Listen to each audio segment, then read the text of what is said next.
המרחם על כל בריאותיו הוא יחוס ויחמול וירחם על נפש רוח ונשמה של מרדכי בן דבורה. רוח אדוני תניחנו בגן עדן הוא ושאר בני ישראל השוכבים עמו בכלל הרחמים והסליחות וכן יהי רצון, ונאמר אמן. Good evening everyone. This is a new lecture. I just finished preparing it about a week ago.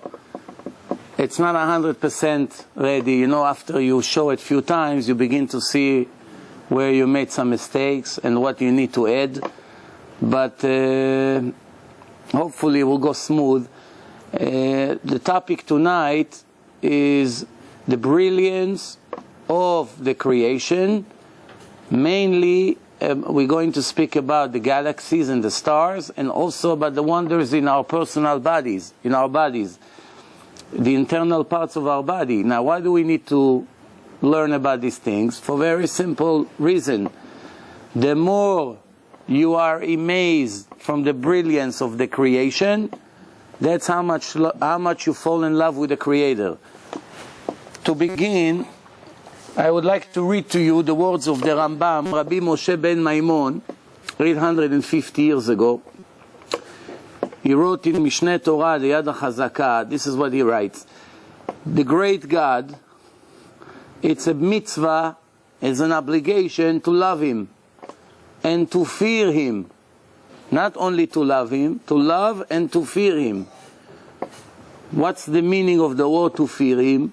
There's few different meanings. One, to fear Him out of respect, that to recognize how simple and small we are, compared to the brilliance and the greatness and the unbelievable power that this Creator has. So knowing who am I, knowing who I am, and knowing who He is, the more I know about Him, the more I recognize that I'm basically nothing. People who don't know about Him, they think they are God. They are controlling. They are the boss. They have employees. They have soldiers. They give orders. They're in charge of people. They sit in court and decide life and death. That's what they think.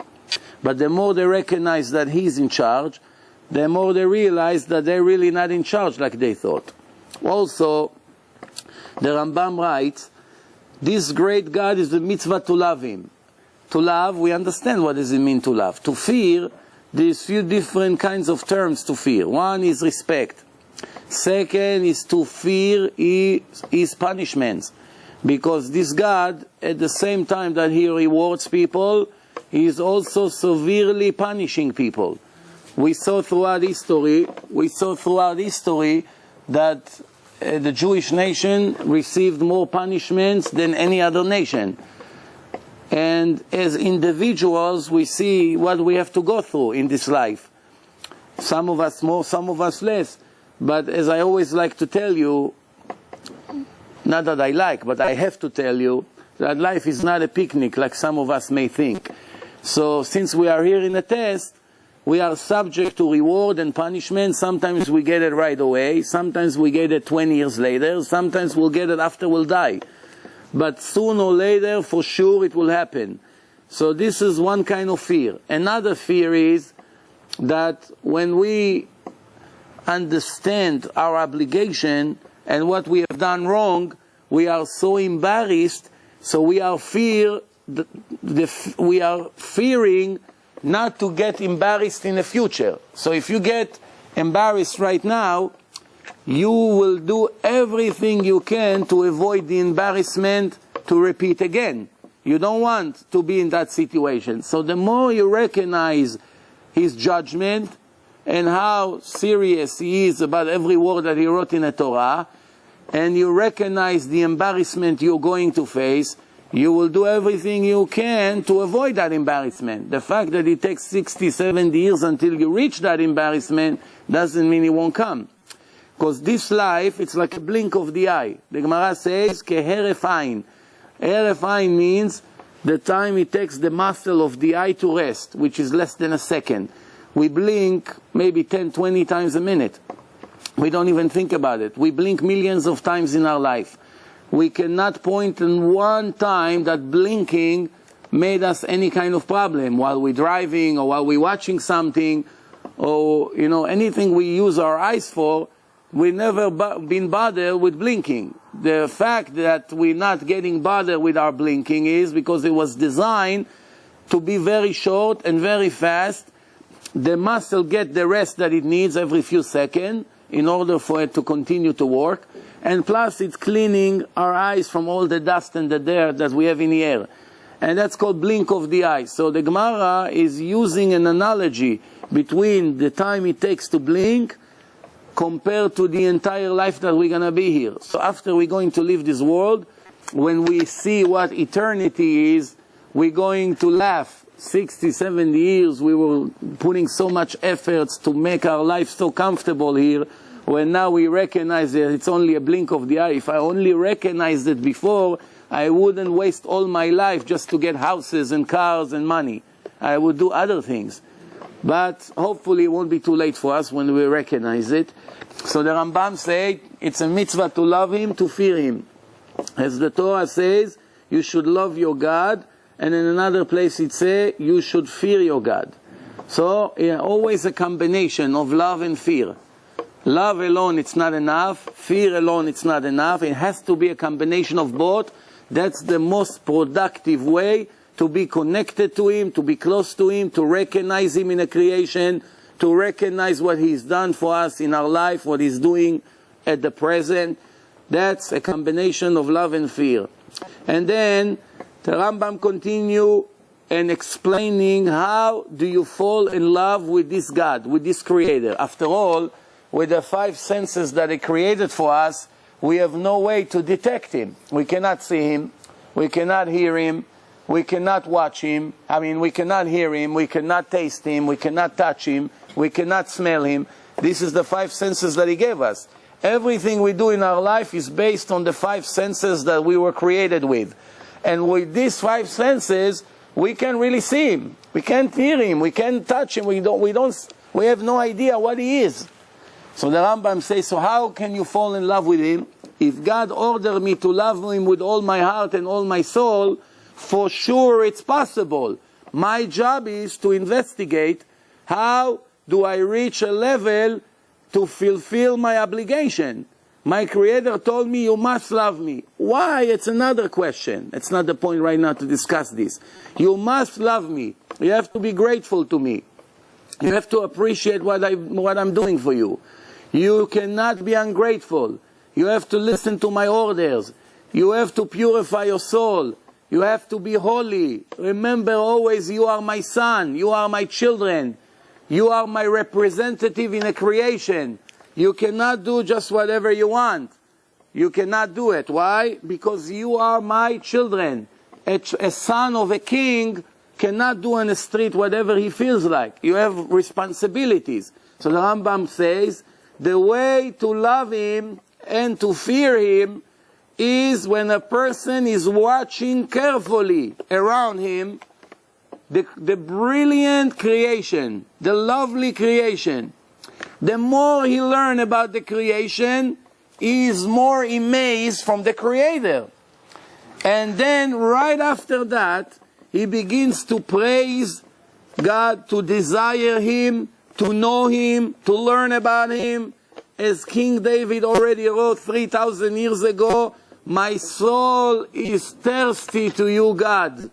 I am thirsty, like a person that didn't drink 3-4 days, is dying to get a cup of water. King David, which was the king of the world, he was in charge of all the Chachamim, he was one of a kind king in history. One thing was always on his mind. I'm not looking for fame, I'm not looking for glory, I'm not looking for money. I do not care about all these things. What do I want? My dream is to learn as much as Torah as possible and to be glued to God constantly, all the time. That was David HaMelech's dream. He knew what he's talking about. So here is his word. Tzam'a nafshi le'elokim. My soul is thirsty to God, to the great God. And the Rambam writes, when a person calculates and reviewing the brilliance in the creation, right away he fears the great God. and he knows he's only one little piece of dust in the wind. Nothing in this creation. Nothing, a little screw in a big major system.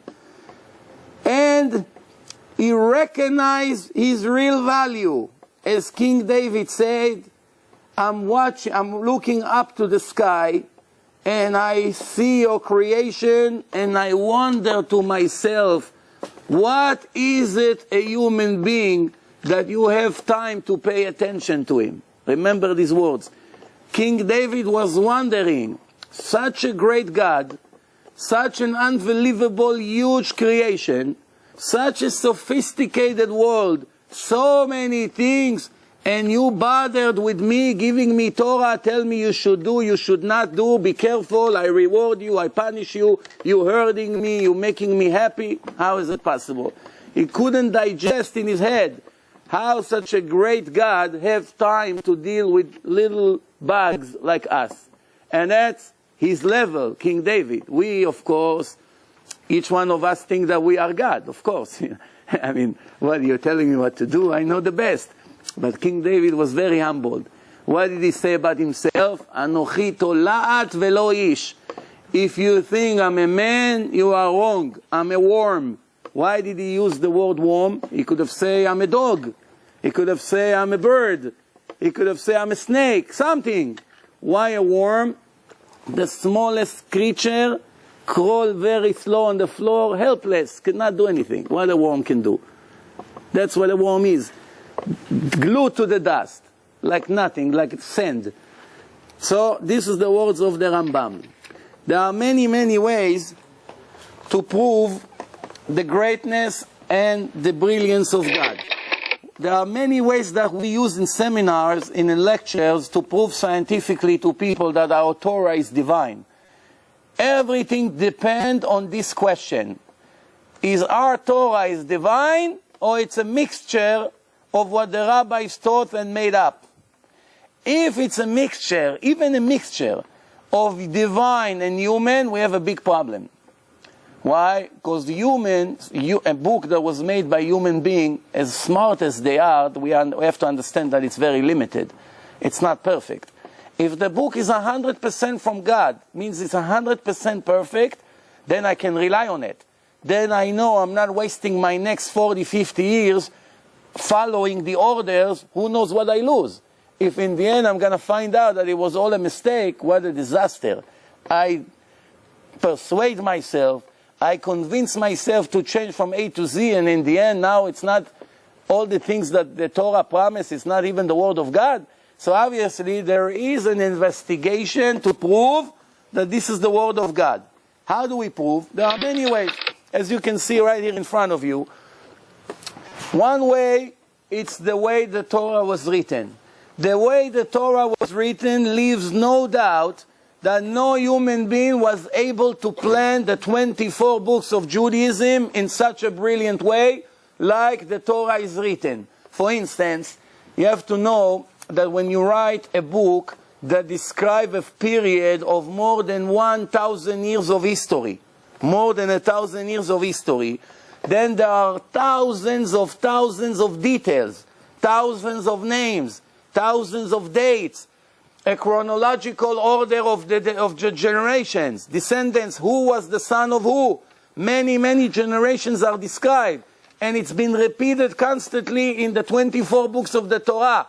If you are a very smart human being, for sure you're going to make here and there mistakes. You're not a computer. You cannot remember 1,000 years of history with thousands of names and families and so many events that took place, and you have to write it in a period of 50 years of your lifetime.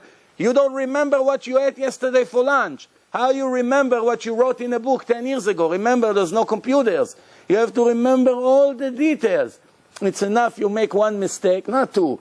Then you see right away it's not divine. And that's what happened right here in this place. I was standing right here 6 months ago, or maybe more, when we argue with a Christian priest, professor. Every chapter in their books full of mistakes. Why? People wrote it. In our Torah, nobody ever found mistakes. So that's one way. Second is the codes, the hidden codes inside the Torah. I'm sure you heard about it. It's mathematical equal skip that are hidden inside the text that predicting all the events 2,000 or 3,000 years before it happened. Obviously, no person can predict the future, even a week in advance. Needless to say, 2,000 or 3,000 years. It's impossible. And plus, it's hidden inside the text in equal mathematical minimal. That's the most important one, minimal. What does it mean, minimal? Minimal means it's not random, it's not coincidence.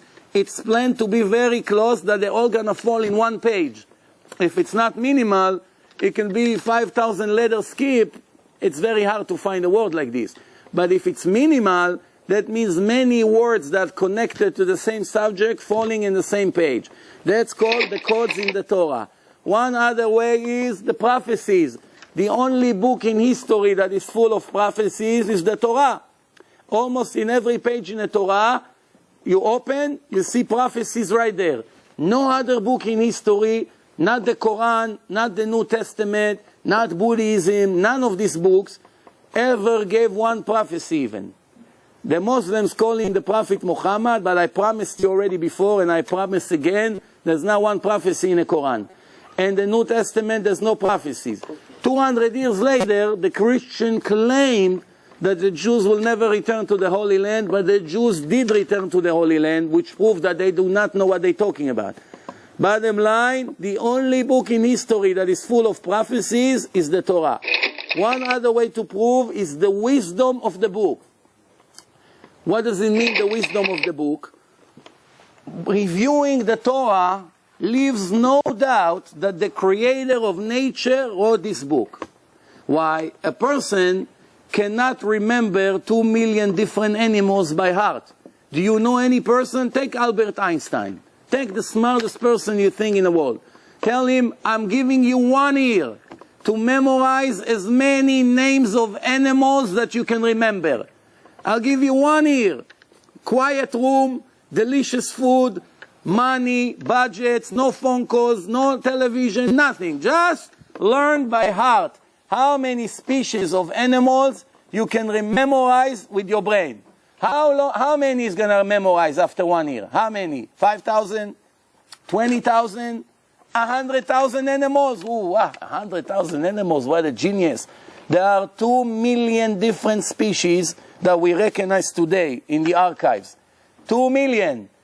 What person knows by heart 2 million different animals? Nobody knows. And to write in the Torah, there is only 4 exceptional animals. 4 out of 2 million that behave different than all the other. And if you find the 5th one, that's an indication that it's not the word of God, because God's supposed to know that it's only 4. If we found 5, God made a mistake, or it's not the book of God, one of the two. So that's another example. What does it mean, wisdom? That leaves no doubt that only the creator of nature was able to write the book. Another place, another way to prove is the Torah has full control of in psychology. What does it mean, psychology? It means that we see that the heroes in Judaism, the heroes, always were criticized badly in the Torah. You never find in Christianity or Islam or any other book anyone make any bad comments against Muhammad, not even a hint, or against JC. No hints, and not at all whatsoever. But in the Torah, you start with Adam, the Torah says he's a sinner. You go, you move on, Noah has sons, 2 of them are wicked. Then Avraham made mistake. Yitzchak made a mistake, he had a wicked son, he loved him. Then Yaakov, Hashem got angry at him. What do you want? I'm giving you this, you don't appreciate, all kinds of things. King David made a sin. Shlomo HaMelech, his wife turned his heart away from God. Why? Why you write so many bad things about our hero? Put it under the rug. Take your Persian rug, pick it up, put all the dirt underneath, keep the Torah clean. Why are you writing bad comments about the greatest people ever lived? Just write the good. Why there's so much Lashon Hara about them? Because that's really what happened. And God is not a liar. God doesn't have a rug to hide things underneath. Only phony religion hiding things under the rug. The most objective book in religions, in history, it's the Torah. The Torah brought all the good, all the positive, and all the negative. That you should learn that even the greatest people in the world can make mistakes, and the door of repentance is always open. Then there is archaeology. Any archaeologist in the world that wanted to find something, what's his source? The Bible. When he wants to find the altar of Joshua, he goes to the book of Joshua, begin to review the story, and he knows where to dig. Obviously, if you don't have the Bible, you cannot find anything. Just try to imagine you have to find an object that is maybe 2 feet wide in the entire world without any source. You have to take your toothbrush and begin to dig. Where are you going to dig? Such a big world. Where are you going to know where to start? How they find everything? Based on the Tanakh, the Bible. Anything they ever find, they first review the Torah and the Bible, the Nach, the Nevi'im, and they know where to dig. And everything is based on our Torah, everything. They don't go to Moby Dick, to New York Times, to find where to find things. They don't go there. They go to the Torah, and the Torah always was right. Whenever the Torah spoke about King David, they found things that connects to King David in a place where the Bible spoke about. King Solomon, the same thing. Moshe Rabbeinu, same thing. The nation of Israel in Egypt, the same thing. They found coins with Hebrew letters in Egypt. Why? Because the Jews were there. And many, many other examples. And what we want to speak about tonight is another way to prove the greatness of God is reviewing the brilliance in the creation. It's called Pil'ei Abriya, the wonders in our creation. Now remember what I always tell you, and I hope you memorize it very well. The biggest enemy of a Jew or any other person in life is ignorance. Nothing can harm and hurt us more than ignorance. Your biggest enemy cannot make you a damage like your own ignorance can make you.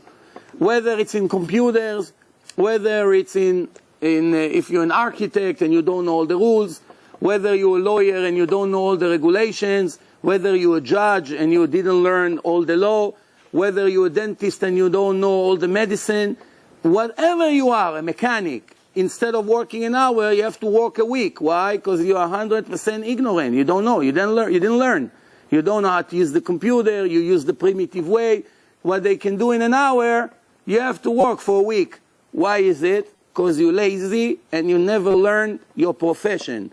But if you invest in what you do, you become the best, then obviously the lines of the customers start from here all the way to Tel Aviv. Why?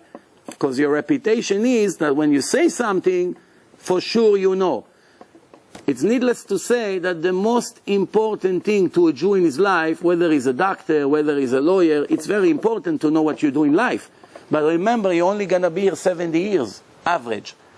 So it's very good to be knowledgeable in what you do for the next 40 years. 40 years, it's a lot of time. Can you compare 40 years to eternity?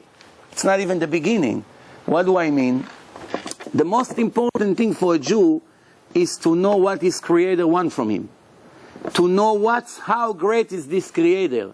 What's important in the eyes of the Creator, what's not important in his eyes. I don't care what my teachers told me. I don't care what they say on the television and on the news. They're all ignorant. They do not know. They never learned the Torah. An average Jew all over the world never read the Torah carefully even once in his life. You don't believe me? Go make a survey. Take 1,000 Jews on the street, from the smallest to the highest, and ask them, did you ever read the book of God even once in your life carefully to see what's the purpose of life? The answer is none of them did. Can't even find one out of 1,000. Not even one. Why? Because nobody has time for God. Nobody has the brain and the intelligence to begin to investigate and to think like previous generations used to do it. The Goyim, 500 years ago, it bothered them. What are we doing here? You read in the history, there are so many philosophers that are not even Jewish. And all their life, Greeks, thousands of them were sitting, investigating the purpose of life. Who is this God? What does he want from us? Why are we different than the animals? Why we can speak and they cannot? Why we can read? What's the reward and punishment system? How the free choice work? Is there any afterlife? People were busy investigating things most of their life. Today, people like robots. From the moment they're born, 67 years of their life, most likely they don't even review the purpose of life 10 minutes, all their life. How can they be successful? How can you be successful in your mission if you don't even know what your mission is? So today, I want to speak about our Creator. Let's get to know Him a little bit better. We will speak about the universe, the world. We will speak about nature, the animals, and we'll speak about our body.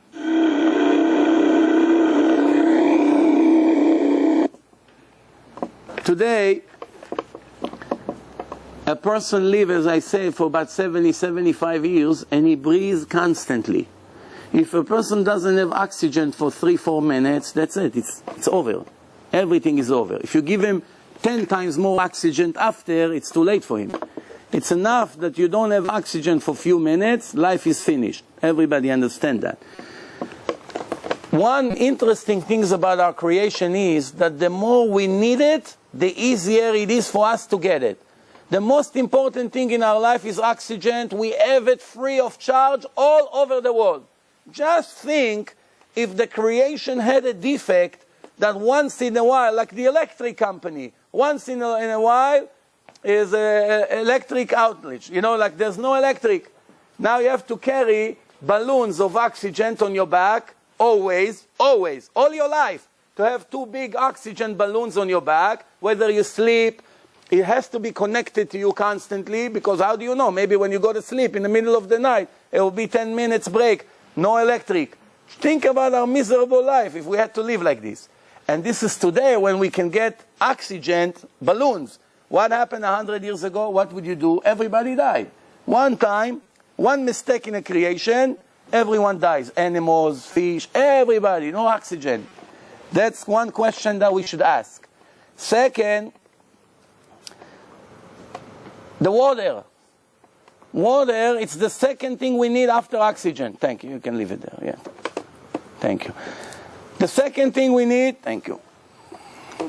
If you bother to come all the way to me, I have to make bracha. Baruch atah Adonai Eloheinu melech haolam שהכל נהיה בדברו. The second thing after the oxygen is water. You have it free of charge all over the world. But it's very interesting. The way the water behaves is very strange. Why? Everything in physics, everything in nature, when you heat it, it expands. When you cool it, it shrinks. That's the rule in physics. But the water, since it's critical for our life, we always need water to be able to drink. So water, when you heat them, they also expand. When you cool them, they shrink and they begin to freeze. Now what happened to the water? The water goes in Celsius, let's say 80 degrees is about 30 degrees here. I mean the opposite. 30 degrees in Europe or in Israel, it's like 80 degrees here. So it begins to go down. The temperature begins to drop.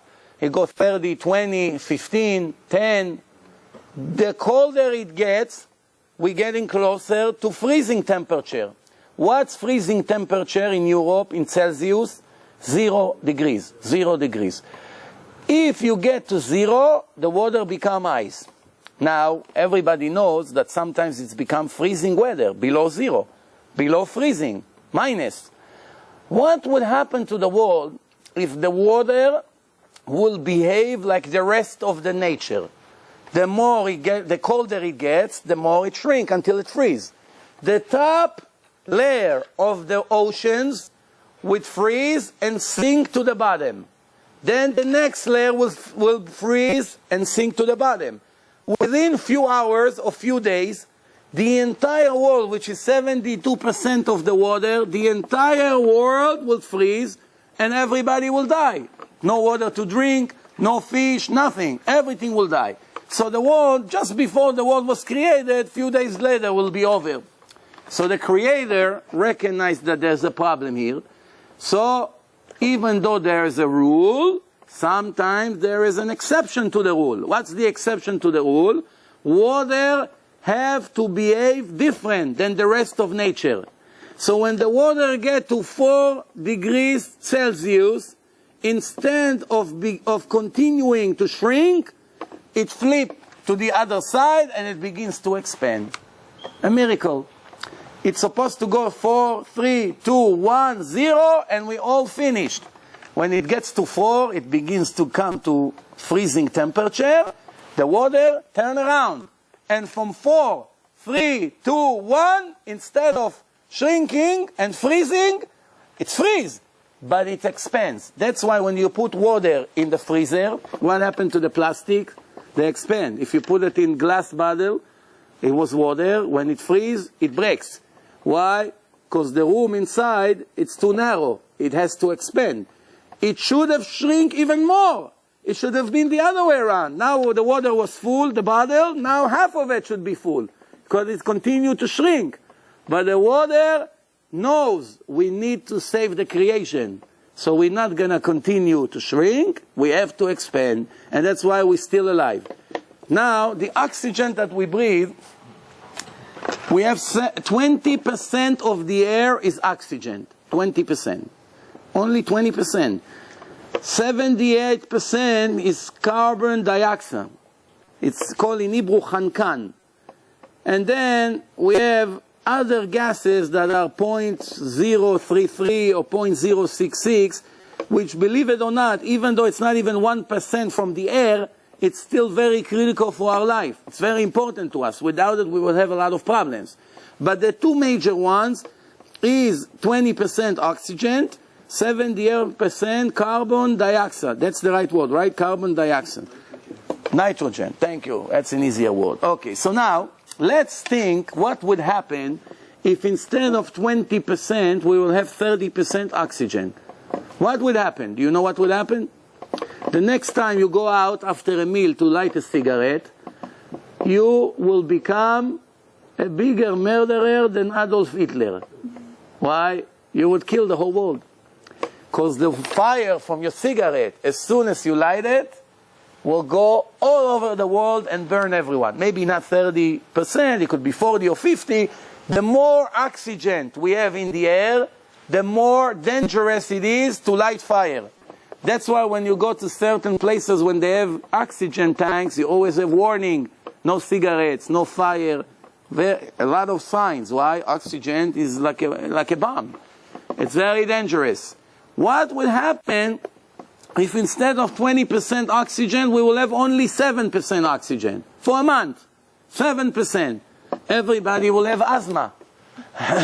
You cannot breathe, you cannot walk, you cannot make 2 steps. Everyone lay down in bed, the world will be over.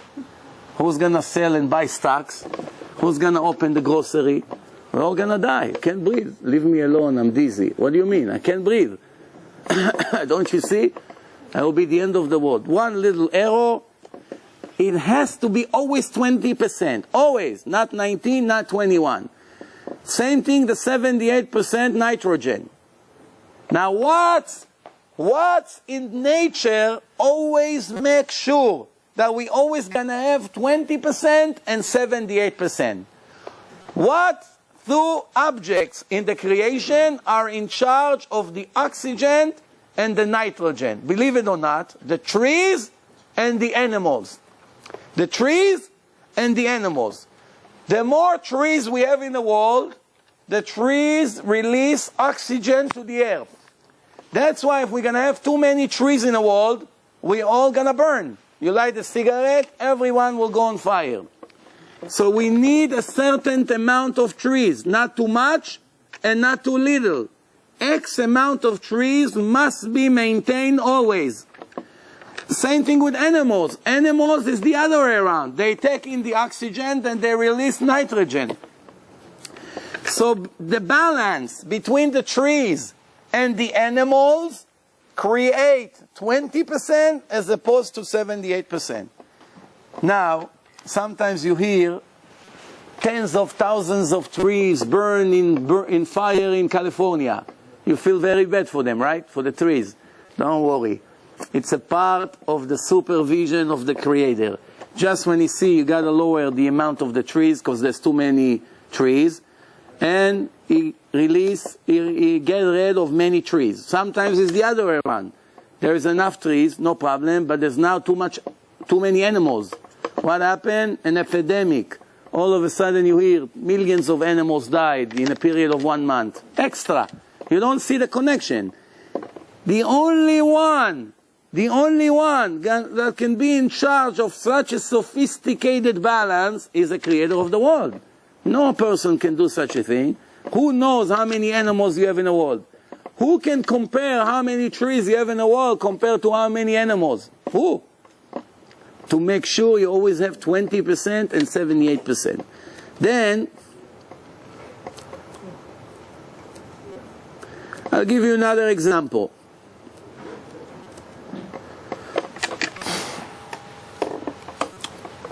The universe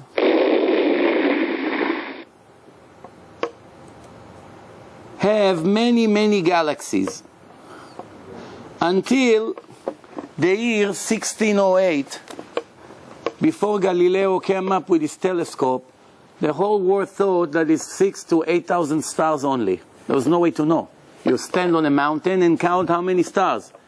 1608, Galileo invented his telescope, and what they teach you in college, you have to review again because it's not 100% correct. The truth is that Galileo, it's true that he invented his telescope, but there's something that is more correct, that Rabban Gamliel, the president of Israel, which lived about 2,000 years ago, already had a telescope before Galileo.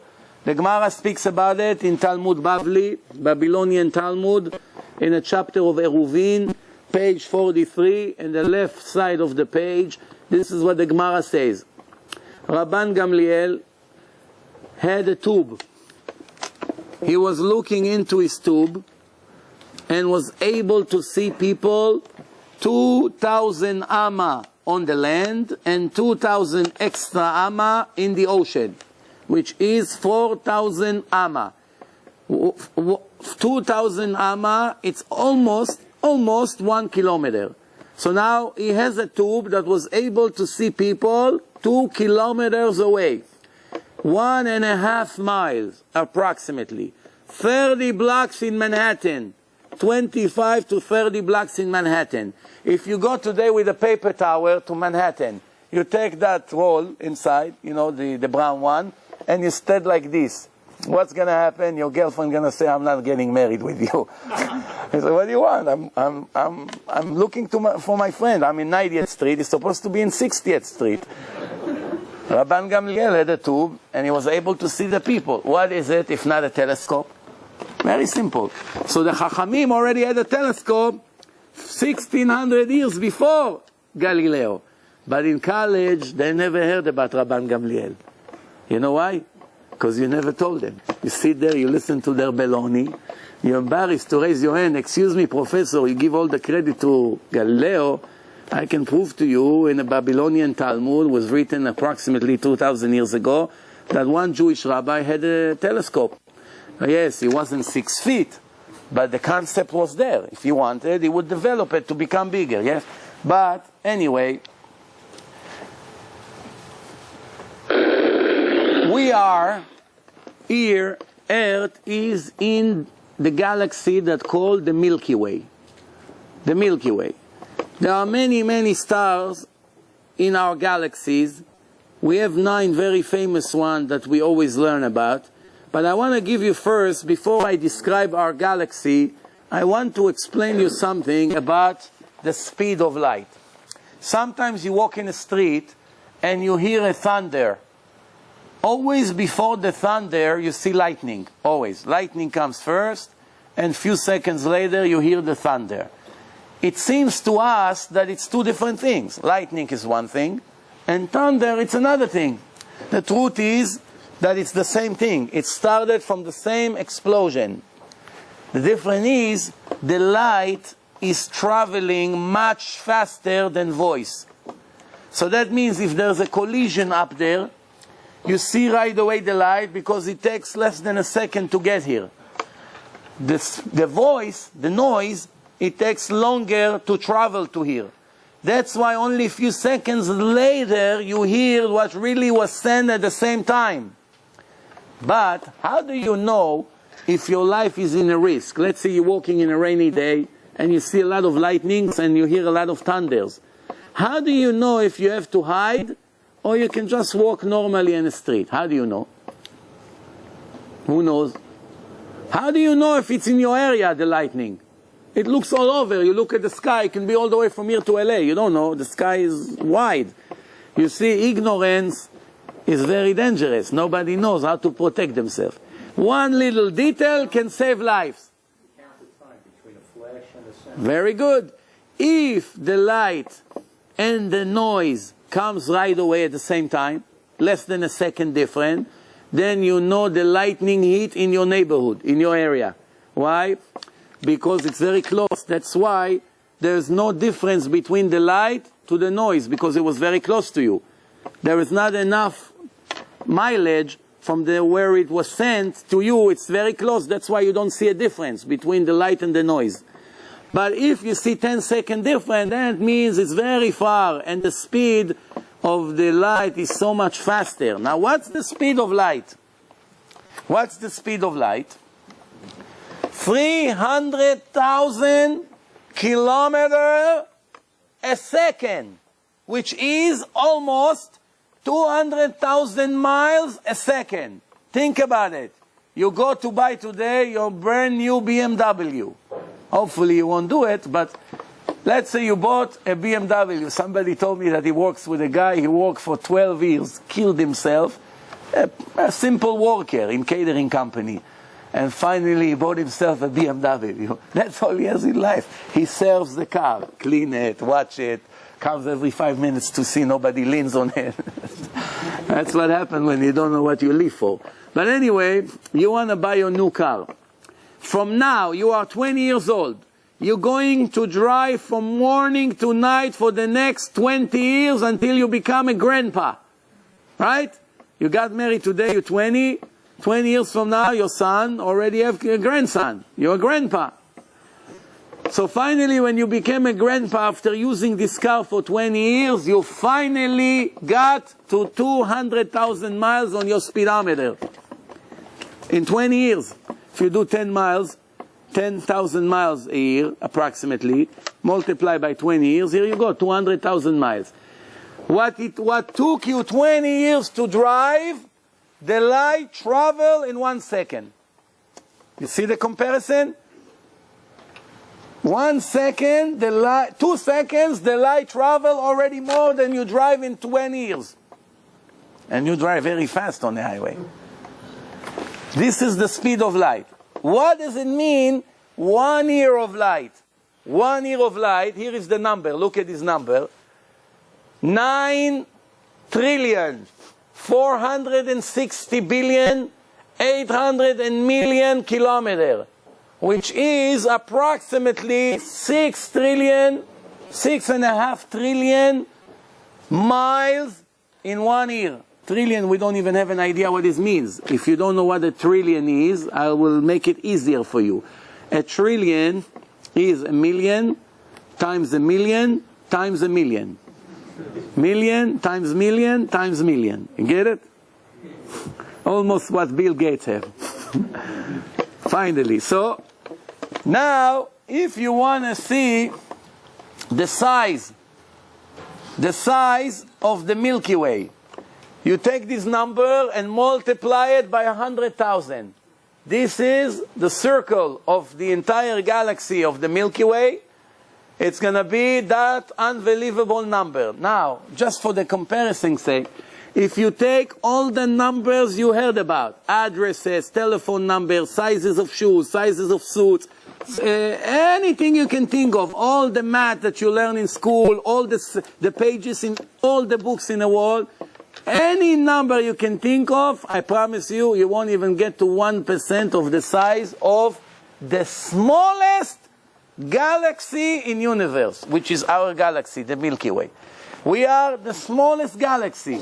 And look at the size of what I just told you. Why do I tell you all these numbers?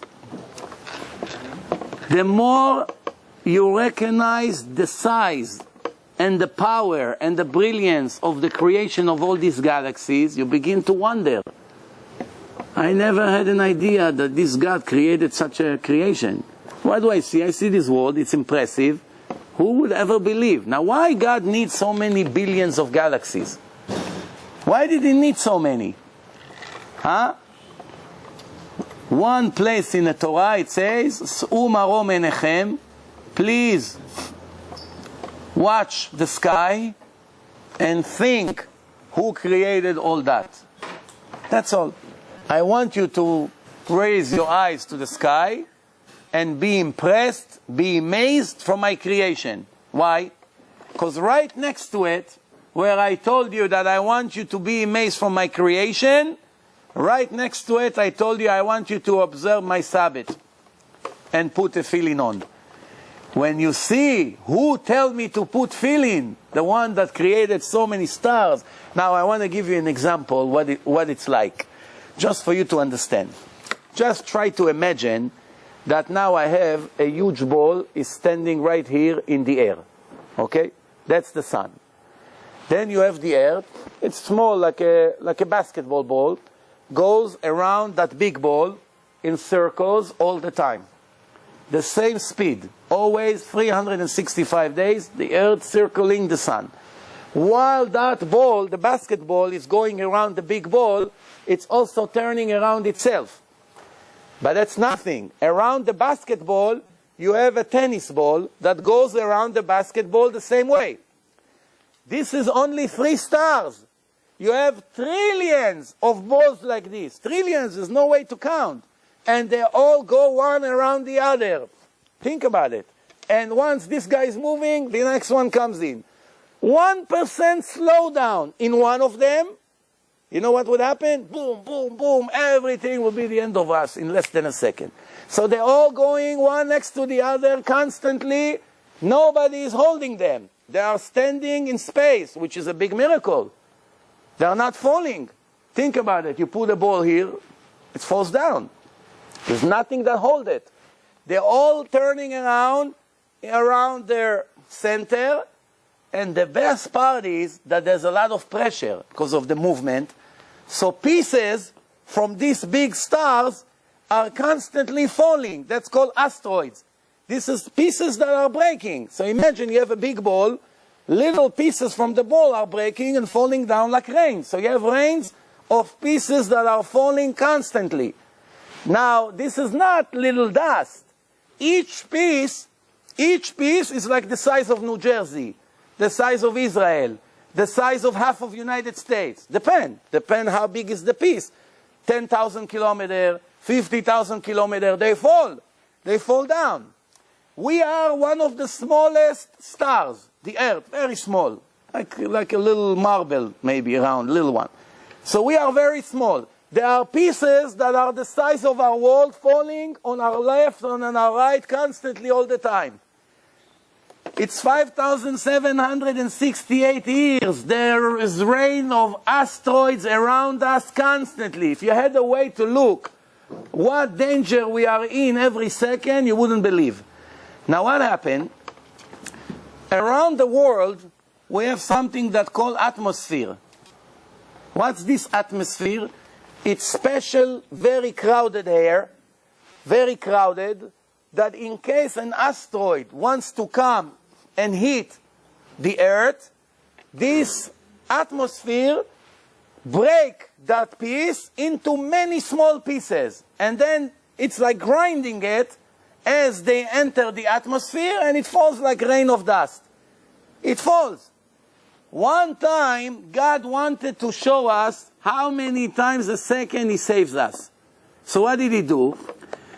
After the atmosphere broke the huge piece that was aiming towards Earth and destroying us in a second, the atmosphere broke it to many, many pieces. But one piece was still very big.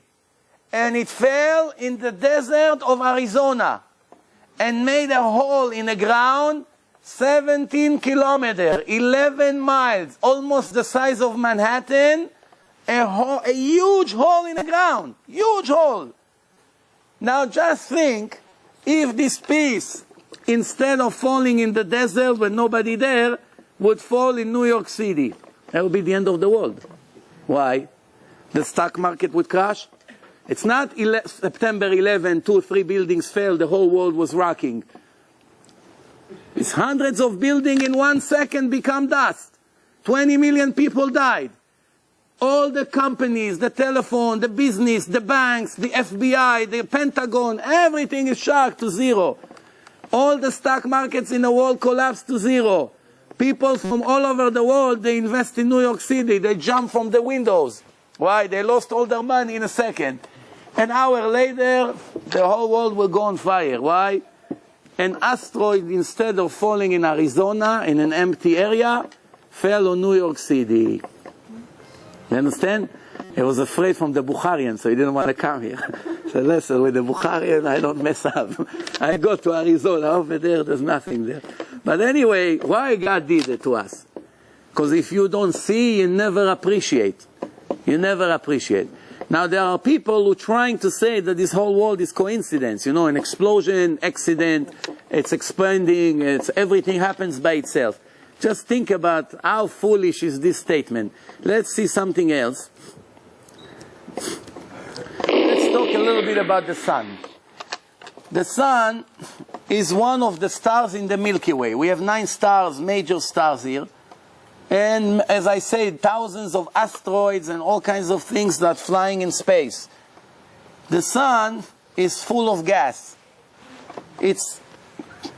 Imagine an orange. What's an orange is? It has a peel. The sun is exactly like an orange. The inside of the orange is the gas, the fruit. The peel was designed by God to protect the gas from not coming out. If you make one little hole in the peel, all the gas in 1 second comes out and burn all the stars in the area. Then we couldn't live. In less than a second, we all burned to death. Or, as the earth is turning around the sun, the earth is supposed to move left and right by 1%. But if the earth would move 1% further from the sun, we all freeze in a minute. If the earth will come closer towards the sun, we all burn.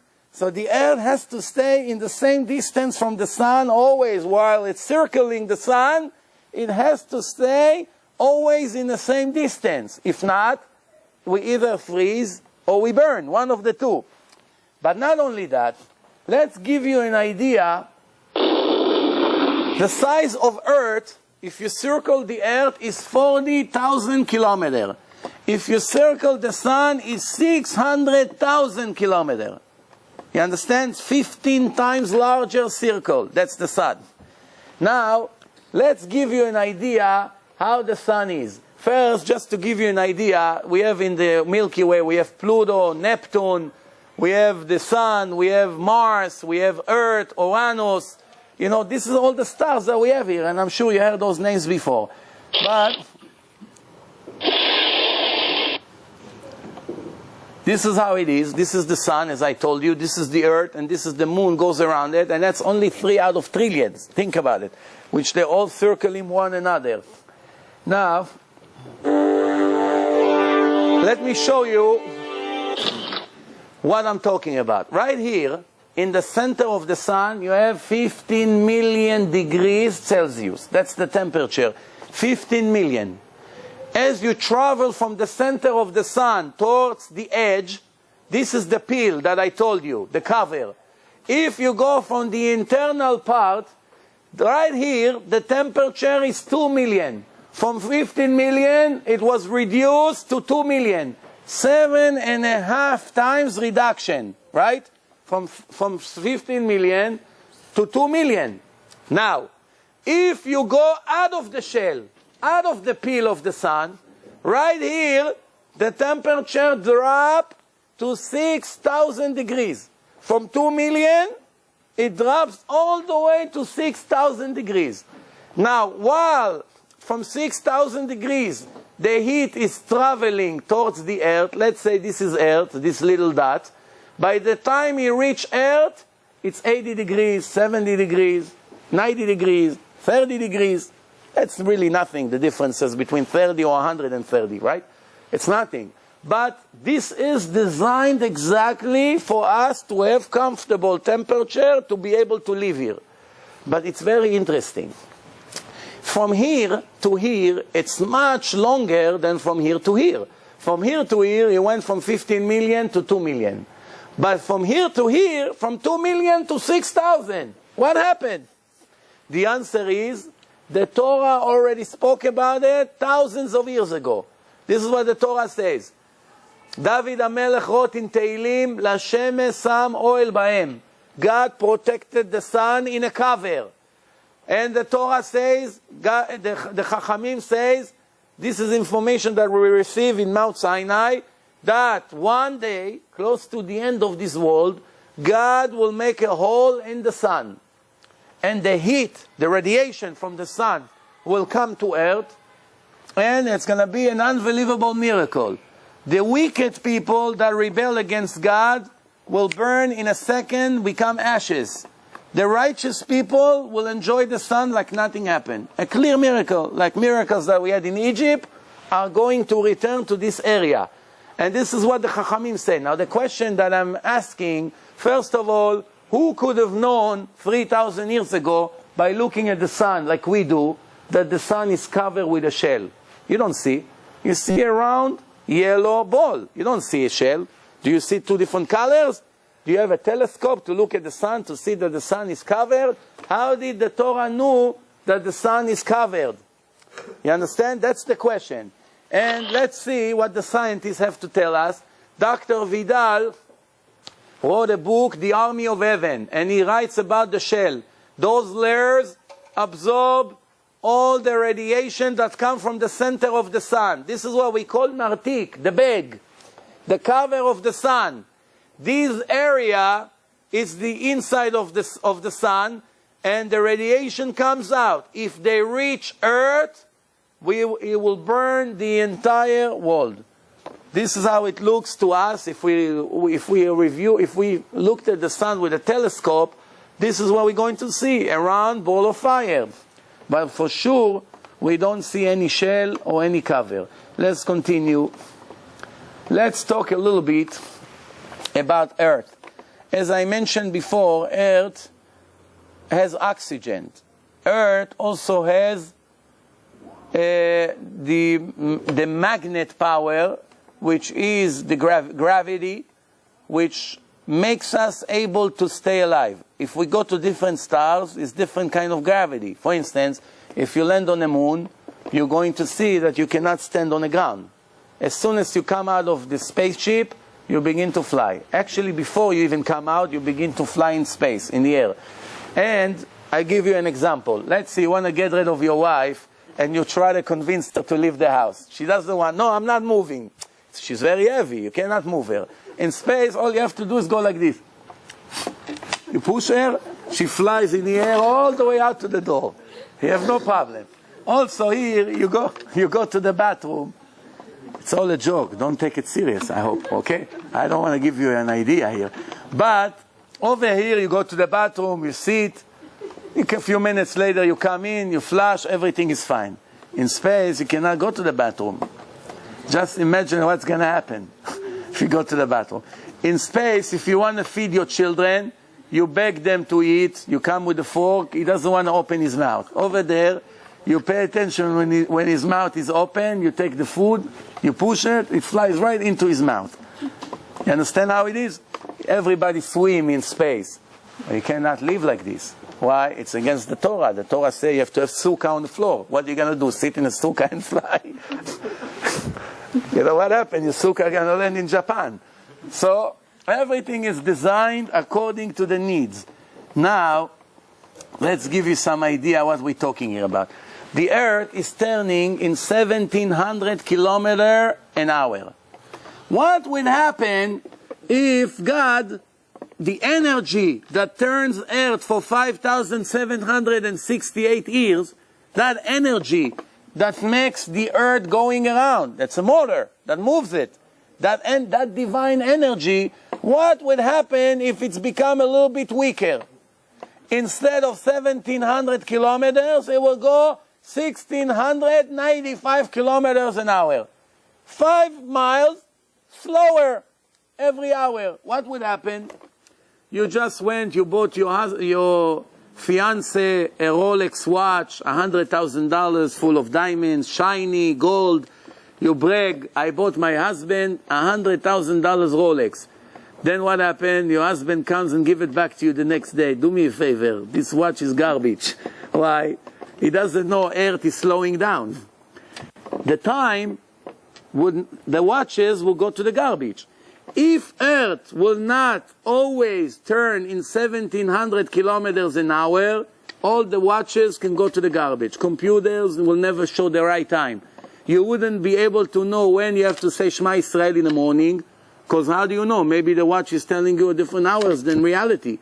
Because if Earth is slowing down, New York is going to face the sun an hour later. Instead of in 12 hours, it's going to get there in 13 hours. What's going to happen? You say Shema Israel after the time. You cannot be religious. So in order for you to be tzaddik, you must have the correct time. That's why Earth is never slowing down and never going too fast. Just think about it. Imagine a basketball that you put in the air, you go like this. You turn it around, 5,700 years, it never slowed down by a second. Coincidence? Who is that fool that wants to claim that it's coincidence? I want him right here. What about the 5 times that the sun stopped? Oh, don't ask too many hard questions here. 4 times in history, Earth and the sun pause. Earth and the sun pause. You know, with Joshua, with the war, 4 times. 1 time with Yeshayahu and Yechizkiyahu, the king. You know the stories. Yes, no problem. It stopped. Everybody knew. 10 o'clock, no sunset. Everybody knew. But yeah, just that you know, 1,700 kilometers an hour. Now what would happen if instead of 1,700 kilometers, God will decide that it will turn around 170 kilometers an hour, 10 times slower, but always 170 kilometers an hour, 10 times slower, but always, exactly. What would happen to us? We wouldn't be here. Why? You want to eat tomatoes? You want to eat wheat, barley, lettuce, right? The trees and the vegetables that you grow needs light every few hours. Light, dark, light, dark. It needs to rest from the light. Too much light, they're all going to burn. Few days, everything is garbage. Only night, you cannot grow anything. The trees need light. The only way to be able to produce food, vegetables, bread, and everything that we need is with a combination of 12 hours approximately light, 12 hours night. If it would be 170 kilometers an hour, you know what would happen? The day will be 240 hours, the night will be 240 hours. So you put tefillin, instead of every day, you put tefillin every how long? Every 10 days. Because 10 days will be 1 day. Easy life.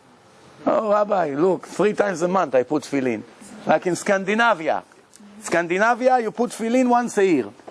You have 6-month day, and then 6 night. If you have a baby boy, you give him the britz 8 years later. Because after 8 years, it's 8 days. Son, vayi erev, vayi boker over there. Vayi erev, 6 months. Vayi boker, 6 months.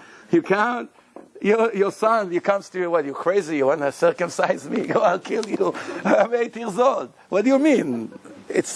We counted how many times we saw the light. 8 times. Now I have to circumcise you. You cannot be a Jew in Scandinavia. That's the answer. Now, it gets better. Be patient. You know that until 500 years ago, the time of Christopher Columbus, everybody argued how the world is. Flat, round, a ball. Nobody really knew. Everybody assumed. When Christopher Columbus went on his trip and came back to the same port where he started his trip, everybody saw. If you go straight constantly and in the end you get to the same area, that means you went in a round track. You came to the same place. You think you're going straight, but you're constantly going around. No problem. By the way, if you decide to walk in a desert, let's say for 1 month straight, you walk in a desert, and then you see yourself from a satellite, you're also going to go in circle. Why? You walk straight. You're trying to walk straight. So you walk straight, straight, straight. After a month, you see that you're going in circle. You're going to come to the same place. Why? Huh? No, let's see if you're clever. Because your right leg is more powerful than your left leg. So it's always walking a little bit further. Let's say 5 inches, 3 inches more. So you think about it. If every step that you make, your right leg is going a little bit further, slowly you're turning, but you're not realizing it. But that's a trick. We are not talking about tricks like this. Now we are talking, Christopher Columbus went with his boat in the ocean, straight, all of a sudden he sees grandmother sitting in the same place sewing a sweater. What are you doing here? Didn't you go to India? No, I don't know, there's a mistake here. So they realize the world is round. What can I do? I want to disappoint them that the Torah already knew about it way before them. This is a part from the Zohar 2,000 years ago. The Zohar gives us 6 unbelievable discoveries that were written 2,000 years ago. Of course, we receive it in Mount Sinai, and this is what it says. All the earth is turning around like a ball. 2 discoveries right there. It's round, but it's also turning. 2, right there. There are people on top, there are people on the bottom. Gravity. The people on the bottom are not falling. Actually, Bet Gabriel right now, if you see us from a satellite, if you see us, you're going to see that we are upside down. There's a big ball, and the building is in the bottom of the ball. So that means we are sitting upside down. Over there, it's space. Not over there. Over there, it's the center of Earth. Over there, it's space, and we are upside down. Why are we not falling? Why the whole building is not flying into space? Because it's magnetized to the ground. Why? That's called gravity. Everything is brilliance. So here it is. So there are people on top, there are people on the bottom. So just imagine a big ball. There is a building on top of the ball with a roof towards up. And there's the other side, there's also buildings. And the earth is turning. One time you're up, one time you're down. Now you're sitting upside down. In a few hours, you're going to go to the top and you're going to be up. You don't even feel it. Why you don't have a headache? Why the blood doesn't go into your head and explode? Because gravity also makes sure that the blood is being pulled down to the ground. Because if the blood would continue to go according to the weight, then your head is going to start spilling out of your ears. You know, the blood will come out of the ears. So the blood also is being pulled down. Everything is measured to the millionth milliliter. Because if an extra drop go into the veins of the brain, it explodes. Or what happened? A person become paralyzed. Stroke. What stroke is? An extra drop of blood went there. There's a clog. And explode, and that's it. Shetef dam, that's what it's called in Hebrew. Shetef dam b'moach. So now 3. 4th one, the people are different in their faces according to the climate. 100 years ago, the scientific world found out that the genes of each one of us is affected by the air that we breathe. If we're going to live in China for 500 years, our grandchildren, even if we will not intermarry with the Chinese, our grandchildren will become Chinese. Why? They will come yellow, straight hair, and the eyes are from here all the way to Tel Aviv. And the reason for that is, why? Because the genes get affected by the air. That's how we will be. As you can see right here, look at this. 15 guys, twins. 15 twins. They're not brothers, by the way. All right, so anyway, so the 3rd thing is, the 4th thing, so only 100 years ago they found out that what you breathe affecting your genes, slowly. That's why in Scandinavia everyone is blonde. In Africa everyone is black. In China everyone is yellow. And the Jews look like everyone. Why? Because the Jews travel all over the world. God punished us, unfortunately, as the Torah says. I'm going to spread you all over the world. ונשארתם במתי מספר. Only very few of you will survive. Why? Not because you didn't keep my mitzvot. Only in the last 200 years people dare not to keep the Torah. Until 200 years ago it was very difficult to find one non-religious Jew. You had to walk all over until you find one. Oh, here is one. Today, you try to find a religious guy, sometimes it takes you days. You go, look, anything kosher here? Kosher? What are you talking about? This is today. But until 200 years ago, it was very difficult. So, what happened? So, the next discovery that we have right here is that so the reason the Jews looks like all the nations is because we were spread all over the nations. So what's the punishment was for? The punishment was that we did not listen to Hashem with happiness. We listened to Him. We did what He told us. Because we were not dancing that we are Jews. We were not screaming out of happiness, thank you for choosing me. We go up to the Torah, we go like this. Baruch atah Hashem, אשר בחר בנו מכל העמים ונתן תורתו. Baruch atah Hashem, נותן התורה. He comes, he sit down. What's happened, Moshe? You're so depressed. What happened? Nobody danced. You ever saw somebody comes to the Torah and scream and begin to cry out of happiness? Nobody. Why? He doesn't see a difference between him and the goy. To be real, does he think that he's different than Bill Gates? When a person makes in the morning a blessing, Baruch atah Hashem Elokeinu melech haolam shelo asani goy, that did not make me a goy. So most Jews, unfortunately, when they think about this blessing, what comes through their mind? A guy walking in Manhattan, 2 o'clock at night, knocking on your window, give me with a cup. Hey brother, can you spare some change? I want a cup of coffee. He knocks and look at this guy, he makes fire in the winter, he's a homeless. He's thinking, this goyim that stand in 42nd Street, hey, you want to buy something? Hey, what's going on? So he's thinking to himself, Baruch Hashem, I'm not like him. Right? But the truth is, when a person makes this bracha, what he has to think about? About George Bush. When he say Baruch atah Hashem that didn't make me a goy, he has to think, thank God you didn't make me a goy like George Bush. Thank God you didn't make me a goy like Bill Gates. Thank God you didn't make me a goy like Michael Jordan. Thank God you didn't make me a goy like Richard Gere. Everyone with his hero. Not the little homeless from the street that beg for 50 cents. For that you need to make bracha. For that's needless to say.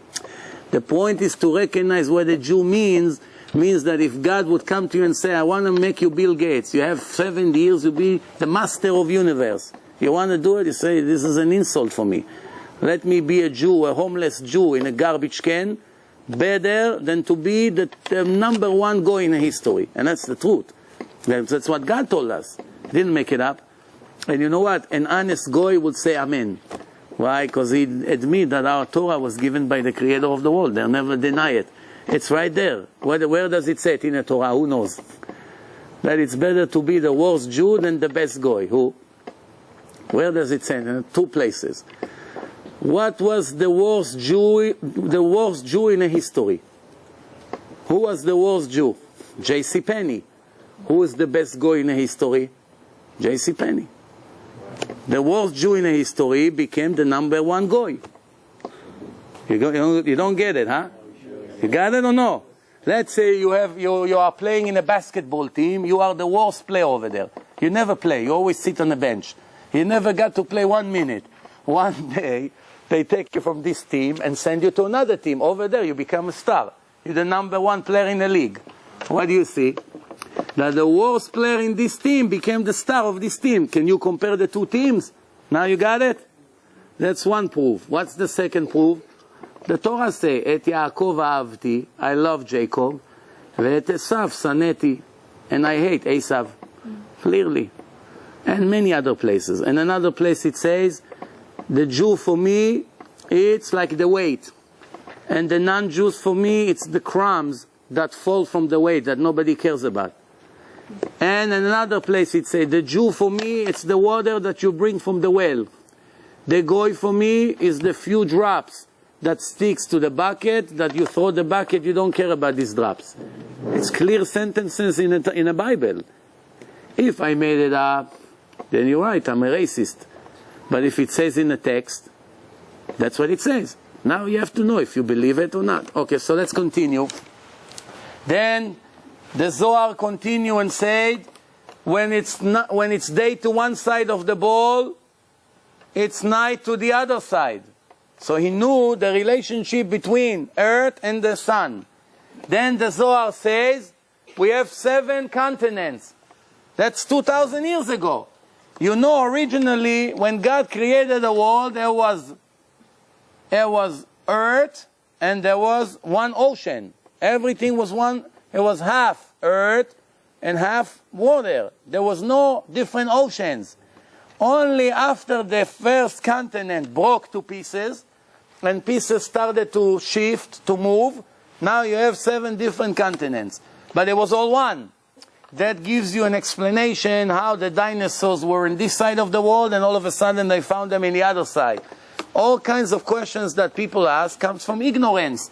That in the beginning there was only one land.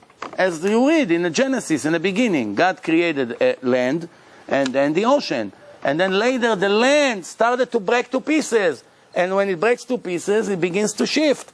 It moves until it parked. That's it. It doesn't move anymore.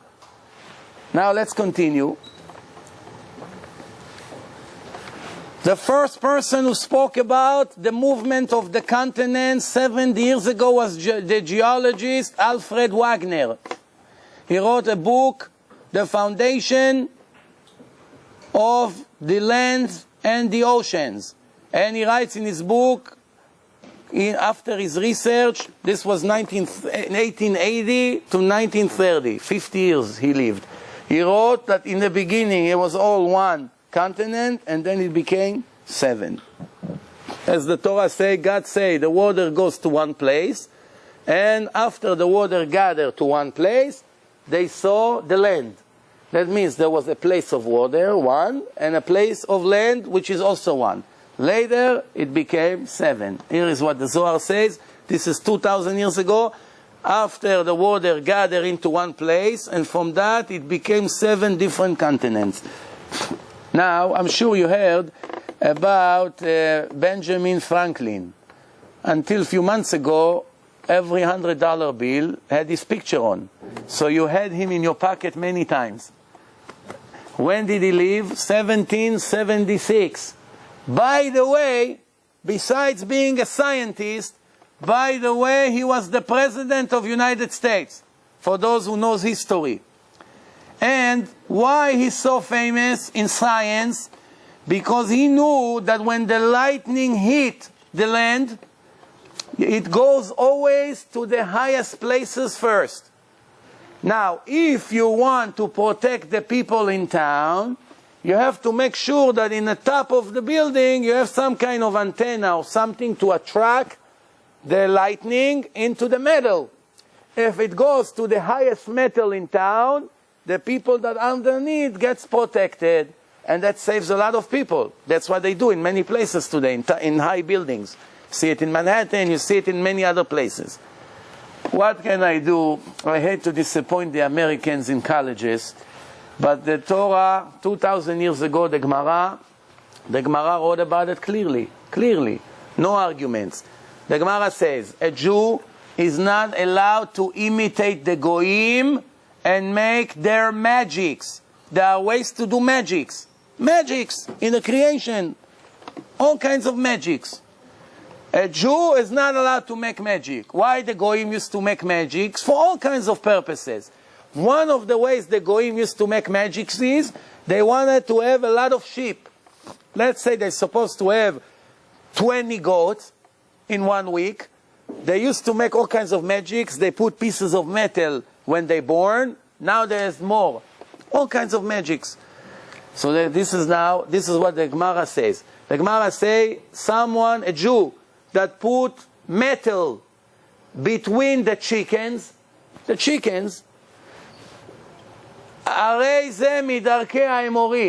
copying the Emori. The Amorites is one of the bad nations, the 7 filthy nations that live in the Holy Land. When the Jews occupied the Holy Land 3,300 years ago, there were 7 nations over there. One of them was the Amorim.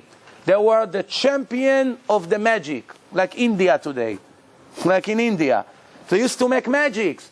So the Torah say a Jew is not allowed to imitate what they do. It's against the Torah. Not to dress like them, not to talk like them, not to give their names, not to behave in any way like them. One of the things they used to do is magics. You're not allowed to do it.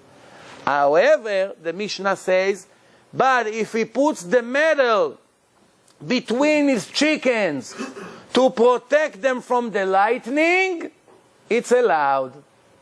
I repeat, if he put that metal, he has thousands of chickens, and he put above them a piece of metal, because the lightning can kill all of them, to protect them from the lightning, it's allowed. Benjamin Franklin didn't find out anything. He doesn't deserve the credit. The Mishnah wrote it.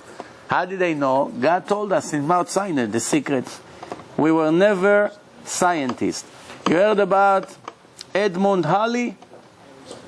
Halley is a star that appears every 70 years. You heard about it, right? Gemara says that Rabbi Yoshua and Rabbi Eliezer went on a boat, and Rabbi Eliezer brought flour, because they used to make bread at the spot. Take water and bread and bake it. Put fire and bake bread. But Rabbi Yoshua did not bring regular flour. He brought solet. How do you say solet in English? Solet? Barley. Not barley. Solet. Yeast? No. It's a special. It's almost like a flour. The bread stay a lot more fresher. Not yeast. Or wheat. Not all wheat. Solet. Doesn't matter. All right, let's continue. So, when they got on the ocean, the captain of the boat started to get confused. Turning left, turning right, goes in circles. They got lost in the middle of the ocean. Rabbi Eliezer, after a few days, he had no more bread left. He knew in 3-4 days we should get to our destination. Rabbi Yoshua had bread that stays fresh for many more days. So he asked him, how did you know to change from your custom? You always bring flour. Why did this trip that we're going together, you brought a different kind of flour? So he told him, once every 70 years, there's a star who appears and confuse the captain of the boats. And that's right now. Why we give credit to Edmund Halley, which the name of his star is Halley's Comet. You heard about it? Halley's Comet? Yeah. And in 1758, he wrote that these stars appears every 70 years. This is some pictures of the stars. He calculated, and that was very nice of him. It's brilliant. But what can I do to disappoint him? That he took a credit that he didn't deserve. Rabbi Yoshua wrote it in the Gemara 2,000 years ago. You see? Then you know that many Bukharians are Kohanim. Right? Today, there's ways to know who is a real Kohen and who is a faker. How do you do it? They invented a way, they checked the DNAs of the Kohanim, and guess what? They found out that 70 to 80% of the Kohanim have a special, unique DNA, different than all the rest of the people in the world. Different than the other Jews, different than the Goyim. Why only 70-80%? Because 20-30% is fake ones. How a Jew become a fake Kohen? It's not his fault. He saw his father was a Kohen, so he also knows he's a Kohen. When did it start that his family became fakers? Why? Why would a person fake that he's a Kohen? Because in the old days it was a great honor, not like today. Today you come to the Kohen, go get me water please, Kohen. Not allowed to tell Kohen to do things. Kohen is a messenger of God, a servant of God. Kohen is something special. Today, no. But in the times of Bet HaMikdash people... Okay, so now, I started to say now, that since Israel started 60 years ago, they made approximately 2 million abortions in Israel. We are 13.2 million Jews in the world. 13.2 million Jews. Just imagine another million families. 2 million people, 2 million babies. Put them together, it's 1 million families. 3 generations, million family, 3 generations, it's easy, at least 10 more million Jews today. Easy, without a doubt. 3 generations. Now, you believe it or not, most abortions are done in the 3rd month of the pregnancy, when the baby is about 90 to 100 days old. It's very small, like a cookie, a little bit bigger, but that's the most frequent. The abortions are done in the 3rd month, and you can't believe it, but it's reality. Unfortunately, they sometimes in America, in private clinics, they do abortions even a week or two before the delivery, in the 9th month, when the baby is complete, human being, 6, 5 pounds, 7 pounds, whatever he is. It could be any day she's going to go to labor. They still make abortions, but this time they do it different. The regular abortion, today they have equipment. In the old days, he used to have a knife. He puts his hand in, and he goes like this. They try to cut him to pieces, and then they have a vacuum cleaner, empty, with an empty bag, and they suck everything in, and they take the pieces and put them like a puzzle, and they try to make sure that they didn't leave any parts inside. So if they see they're missing the little hand, a little hand which is very small, like less than an inch, little hand. So now he begins to vacuum. Again, sometimes they leave a piece inside, and that's why she can never give birth anymore, because it creates problems inside in the womb. That's the old days. Today they have equipment. They can see already on the screen what they do. So usually they don't mess up. But today, in a sonogram, you see how the baby, I have a film, how the baby is fighting, running, trying to run away from the knife. It's unbelievable. 3rd month of the pregnancy. Today, if it's 9 months, they open the stomach, cesarean. They take the baby, but before they do it, they inject salt water inside, special chumtza, like acid, that kills him few days before the abortion. It first eats him up, eats his flesh, makes holes in his skin, and slowly choke, and he died. And then they take him one piece and put him in a big garbage bag. Believe it or not, that's reality. That's what happened all over the world, even here in America. So now, why do I tell you all this? Because I want to give you an example how a baby is in the beginning of the pregnancy. Look, it's every month, this is there, and it's growing. Now, according to the Torah says that in the first 40 days, a person can still pray if his son's going to be a man, a boy or a girl. Let's see, his wife is pregnant. She just became pregnant. She just found out that maybe she's a week or two pregnant. They still have enough time, because it's only 14, 15, 17 days pregnancy. They have about 10 critical days to pray every day with tears if they want a girl, so they pray for a girl. If they want a boy, they should pray it's going to be a tzaddik, it's going to be a special soul, it's going to be handsome, it's going to be healthy, whatever they want. That's the time to pray. Once they exceeded the 40 days of the beginning of the pregnancy, the Gemara says, they're really wasting their time. After 40 days, that's it. The decision is made. The verdict was read. You're going to receive this soul. You're going to receive Yaakov, or God forbid, Esav. God is choosing a person that is waiting to be reincarnated, a soul, push it into your baby, and now you're either going to enjoy this baby for the next 40 years, or you're going to suffer from him. Depend, based on your prayers, based on who you are, this is how it goes. The Gemara says like this. The Gemara says,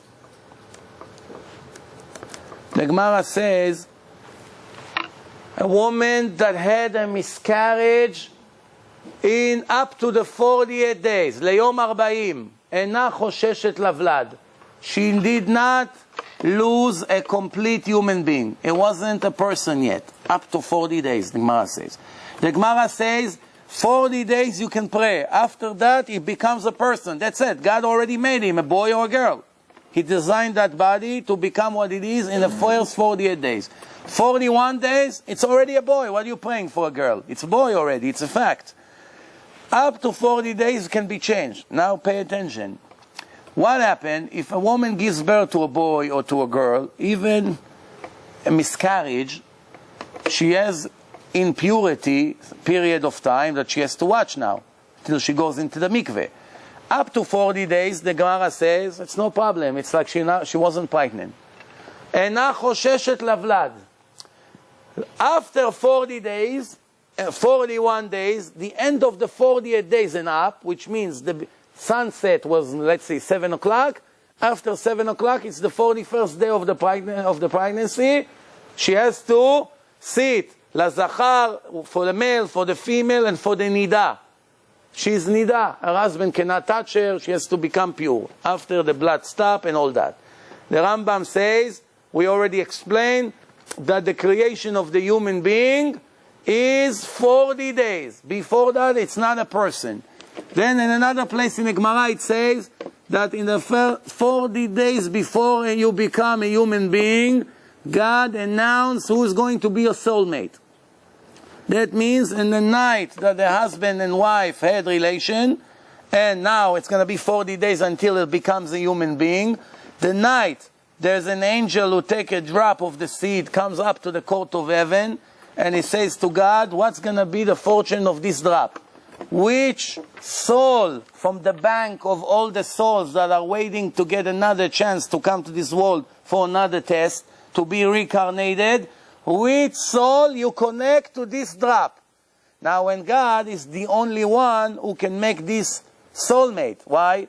Because He knows who the parents are, He knows where they live, He sees who they are, He knows all their previous lives, reincarnations, what's their mission in life, what's their goal, what's the connection between this person to these parents from different lives, and He puts them together.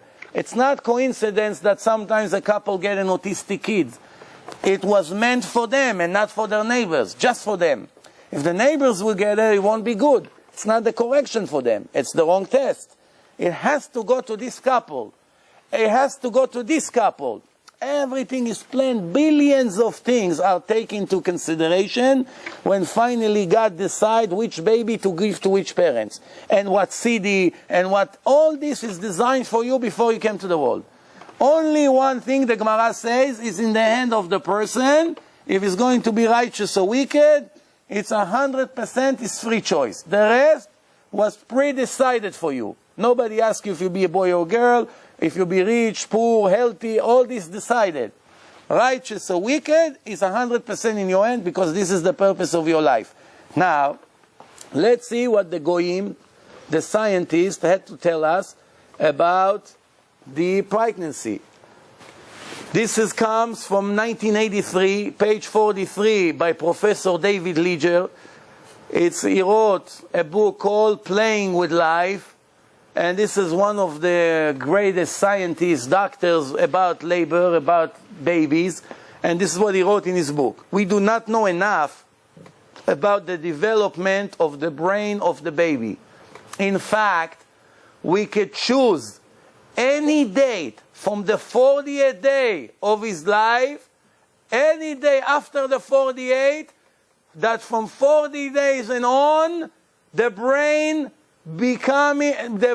start to have waves. Up to 40 days, if they measure the brain of the babies in the first 40 days of the pregnancy, they do not detect any brain waves. From the 40 days and on, he writes, and he is not a Jew, and he doesn't know anything from the Gemara, from the 40th day and on, the brain of the baby begins to have brain waves. Now, you do not know. In Israel, when they wanted to make a survey about the abortion, so all the women that signed that they're ready for an abortion, they brought a special, I think, stethoscope. That's the name of it, stethoscope, that you hear the pulse of the heartbeat on a speaker. Stethoscope? Stethoscope, right? That's the name of it. All right, so the doctors put it on, and the woman started to hear the heartbeat in a speaker. In a room, in a hospital. She said, what's this? 3rd month of the pregnancy. He said, this is your baby. Your baby's heart. What do you mean, baby's heart? No, I'm not. 33% of the women right away canceled the papers. Gave up the abortions. If they wanted, they would give them a free choice by educating them that it's a real person. But they're lying to them. They tell them, don't worry, there's nothing there yet. Knowing it's a complete human being. How do you know? I'll give you an example. They had a research about babies. They injected sugar into the water, into the wound. The baby drank double. In the 3rd month of the pregnancy, the baby drank double. He felt the sweetness of the water. So what you see, his entire system is perfect. He's feeling flavors. Then they injected a needle and they pinched the baby on his nose. And he turns his head to the left. 4 times when they pinched him, he moved his head. What do you see? His nerve system, his entire nerve system, which connects to the brain, it's perfect, like a regular person. In the 5th time, when they were about to pinch his nose, the baby turned his head before the needle touched his nose. What do you see? That he already predicted danger is on the way. He can think. It's a regular person. His heartbeat working, brain waves is working, he's tasting, he detects fear, the danger, and what do? They kill him. Now it's such a ridiculous law in this country and in Israel. If you take a baby that was just born and you put him inside a black garbage bag and close it and take a knife and begins to stab him to death, what would happen to you? If you're in New Jersey, electric chair. Texas, electric chair. No? For such a thing? A second before he came out, what's the difference between a black garbage bag to the skin of the stomach of the woman? What's the difference? This is a cover, this is a cover. If you put your hand in and kill him there, no electric chair, no jail, no penalty, not even $100 ticket, nothing. They do nothing to you. Because it's an abortion. It's not against the law. He comes out, you kill him, death sentence. That's such a joke. Why? A second ago he wasn't a human being? Now he is a human being? What's the difference? This is how we lie to ourselves. It's not convenient, Rabbi. We already have 3 kids. How are we going to pay his tuition? It's too expensive. So you're allowed to kill him because you don't want to work an extra hour a day? Come on. This is who we are. This is what we are. We lie to ourselves. Now, let's show something about the animals. We spoke about the world. I already can see that I'm not going to finish my lecture today, but maybe we'll do part B very soon. And let's talk a little bit about animals. We'll start with the bees. We have a rule in the Torah. Everything comes out of a pure animal is permitted. Everything that comes out of a not pure animal is not permitted. That's why the milk of the camel is not permitted. Why? The camel is not kosher. The milk of the pig is not permitted because the pig is not kosher. Cow, it's kosher to eat. The milk of the cow, it's kosher to eat. A fish that is kosher, his babies that comes out, it's kosher. If the fish is not kosher, what comes out of him, it's not kosher. Now it's very interesting because there are 2 kinds of fish, pure and not pure. The pure fish, how do they give birth to their babies? They give birth to eggs, or the fish comes right away into the ocean and begin to swim? Who knows the difference? Eggs. The kosher fish, eggs. The non-kosher, right away. There's difference between kosher and non-kosher by the way they give birth. But it's interesting. The Gemara says that everything that comes out of a not pure thing is not allowed to eat. The bees, however, we use the honey from the bee. According to the rule of the Torah, honey should be not kosher. The bees are not permitted to eat. If a person eats a bee, it's 6 times worse than a pig. Pig is 1 sin, eating a bee, it's 6 different sins in the Torah. 6 different ones. Or mosquitoes, or all these things that we can have in the leathers when we're not paying attention. Or worms. This is much worse than pork. People don't know it. They watch very carefully not to eat pork.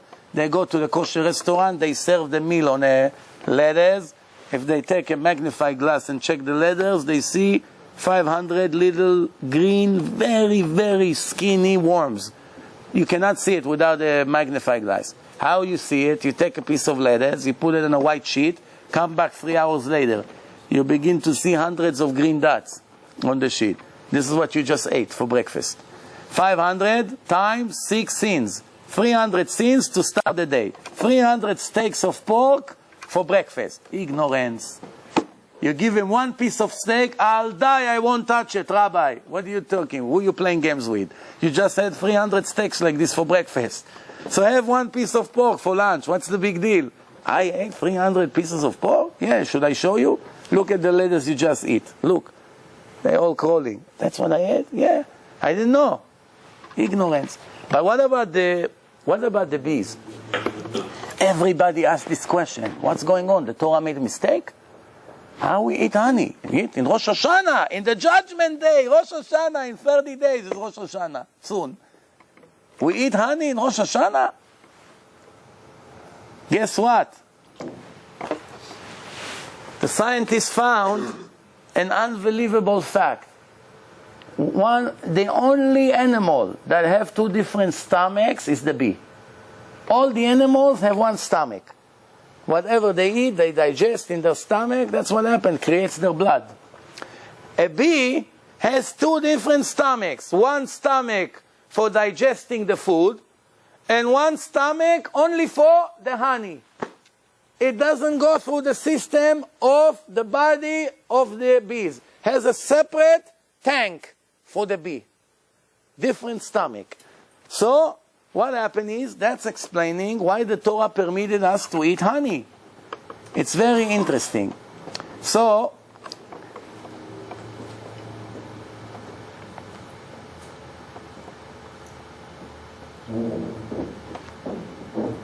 some of the things I have to skip because I don't have that much time. Let's talk a little bit about the wasp. Wasp is almost similar to a bee, but it's very interesting. The wasp is hunting worms and preparing it in the nest for the babies that are going to come out from the eggs. But the interesting part is that there is a rule in the creation. What's the rule? That the male wasp is eating more than the females. Every male wasp will need 10 worms to eat when he's born. The female, it's only 5. Then the wasp knows in which nest for the male to prepare 10 before they come out. The wasp knows what's going to come out of this egg. If it knows it's male, it puts 10 worms over there.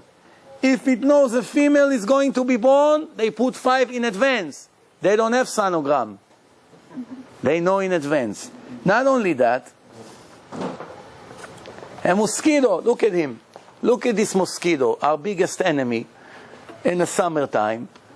This mosquito, it's more sophisticated than an F-16 airplane or than an Apache war helicopter. It's more clever, more sophisticated, with better ability than a $50 million jet plane. Here, let's give you a little bit idea about mosquitoes. Mosquito has a heart. He has a stomach. He has a digestion system. He has blood cells and nerve system. Everything. When the mosquito attacks us, a second before he makes the hole in our skin, he put a little anesthesia, like when you go to the dentist, he makes you numb. But it takes less than a second, maybe a tenth of a second. He lands, he puts the anesthesia right away as he lands. He drills a hole in your skin.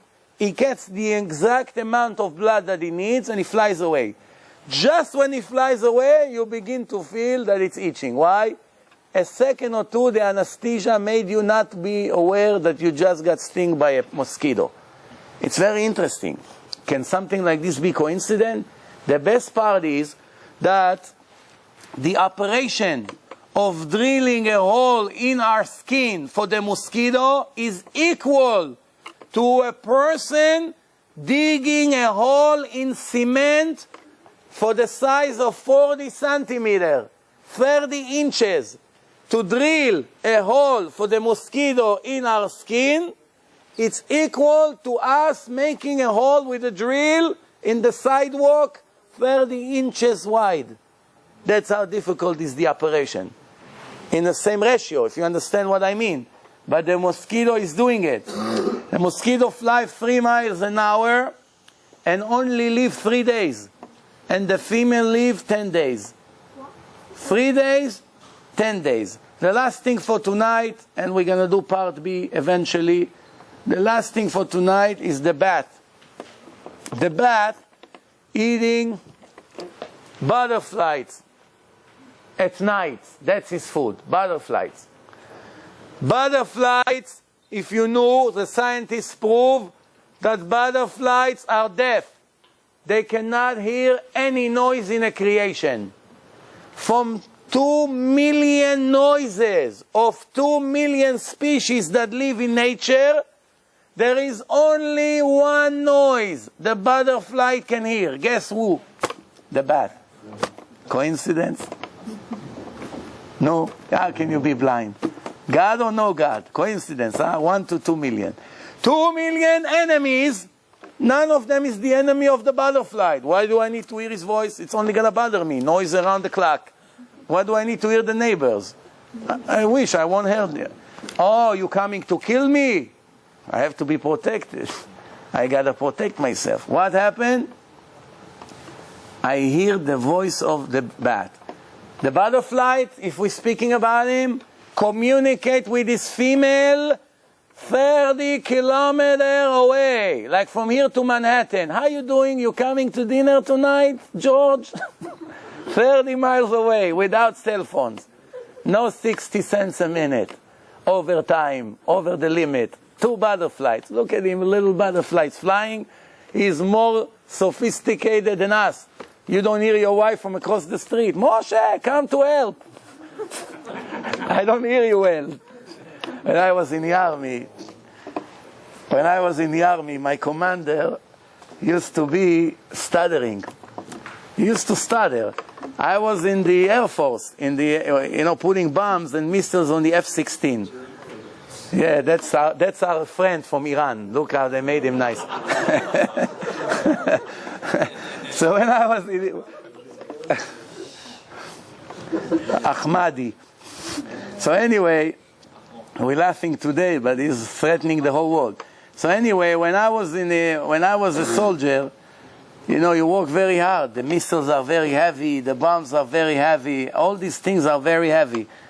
So the noise of the F-16 planes is unbelievable. You have headphones to protect your ears, and unless if you communicate with a person with his eyes, you don't really hear them. If somebody stands behind you, one step behind you, and scream your name, you can hear. You have headphones. The noise of the F-16 is unbelievable noise. You never heard such a thing. The noise. It's like the worst whistle you can think of. So now, this guy was stuttering. So every time he used to call me from far away, he used to scream. It takes him 10 minutes just to call my name. Mizrachi!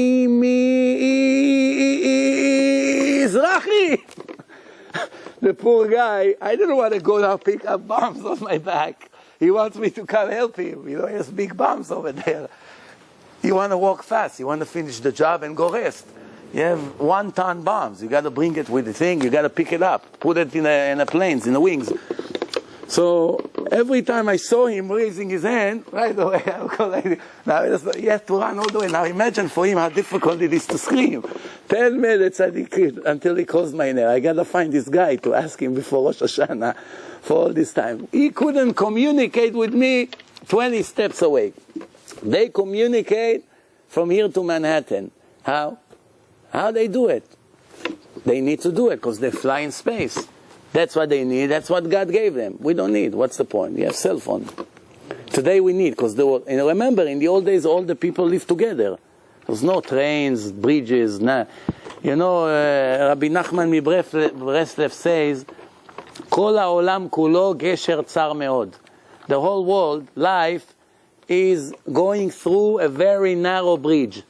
Very narrow bridge. I want to ask you a question. Why did he use the word bridge? Why didn't he say the whole world? We know that this world is preparation for the world to come. Why didn't he say the whole world is a narrow path, a narrow road, a narrow hallway? There's many ways, right? Why did he use bridge? Every word is precise, no? You fall off the bridge. You go wrong. One little mistake, you fall off from the bridge, you finish. That's what this life is. Big responsibility. Mistake, it's over. Sometimes you make a mistake, you marry a Goya, you finished. How are you going to correct it? You brought Goyim to the world. Your grandson will be Adolf Hitler. You don't know, you brought him to the world. It's not in your hand anymore. You decided to love Christine. Your grandson become the killer of 6 million Jews. What are you going to do? It's not in your hand anymore. So one mistake, you fall from the bridge. From a path, a road, where can you fall? You fall a little bit to the side of the road. No big deal, you continue. And second, on the road, you can stop as much as you want, no problem. You can rest on the side. Bridge, you have nowhere to rest. You got to move forward all the time. You stop in a bridge, what happens? They kill you over there. You stop in the middle of the bridge, you cannot stop here. You got to go on. Let's hope, Bezrat Hashem, we will have one more lecture before Rosh Hashanah. At least we do part B. Because the next part is speaking about all the beautiful things, examples of the animals, how God made them with the beetle, with an explosive material, how they mix all the explosive and make the most sophisticated bombs. It's unbelievable. This is kosher at least, not through Discovery Channel that tell you that the world was created 300 trillion years ago. 300 trillion years ago, when the world was, where the explosion occurred and the world started. Discovery Channel. Thank you very much. Thank you again for Torah Anytime, for Bet Gabriel.